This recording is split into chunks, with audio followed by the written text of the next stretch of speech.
समस्त कोळी ठाकोर समाजની ન્યાય સભા ભાવનગર પશ્ચિમ વિધાનસભામાં છે।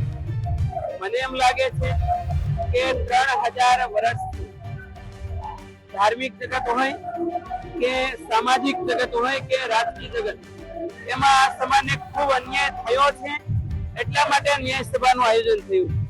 આજે 50,000 જેટલા લગભગ સમસ્ત ગુજરાતમાંથી કોળી ઠાકોર સમાજના ભાઈઓ બહેનો ઉપસ્થિત છે, ત્યારે ભવિષ્યમાં કોળી ને ઠાકોર સમાજના ભાઈઓને અન્યાય ન થાય એના માટેનો આ જવાબ બગદાણા નિવાસી પીડિત નવનીતભાઈ બાલકિયાને 25 દિવસ સુધી ન્યાય અપાવવામાં ટાઈમ લાગ્યો।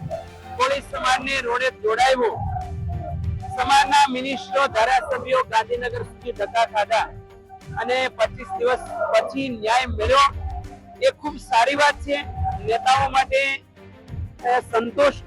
સંતોષનો વિષય છે, પરંતુ સમાજના તમામ સંગઠનો અને સમાજના ભાઈઓ અને બહેનો એમાં ક્યાંક રોષ છે કે મુખ્ય મુદ્દો જ્યાં સુધી ના સંકેલાય ત્યાં સુધી આ સમાજ ન્યાય સભાનું આયોજન કરે છે।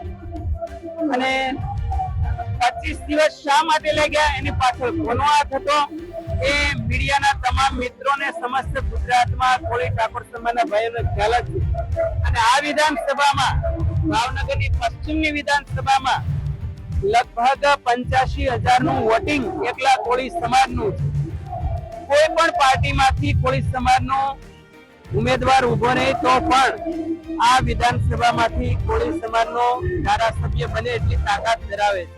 અને 22માં પણ મેં કીધું હતું કે સમસ્ત ગુજરાતમાં 72 વિધાનસભા ઉપર સીધી અસર કોળી ઠાકોર સમાજની છે, કારણ કે 2 કરોડનું સૌથી મોટું વોટિંગ પાવર છે।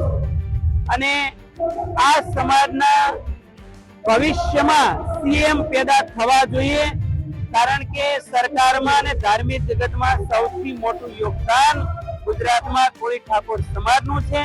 તો એ પ્રમાણે ભવિષ્યમાં પણ એ 72 વિધાનસભા હોય કે સીએમ નું પદ હોય તો આ સમાજને મળવું જ જોઈએ।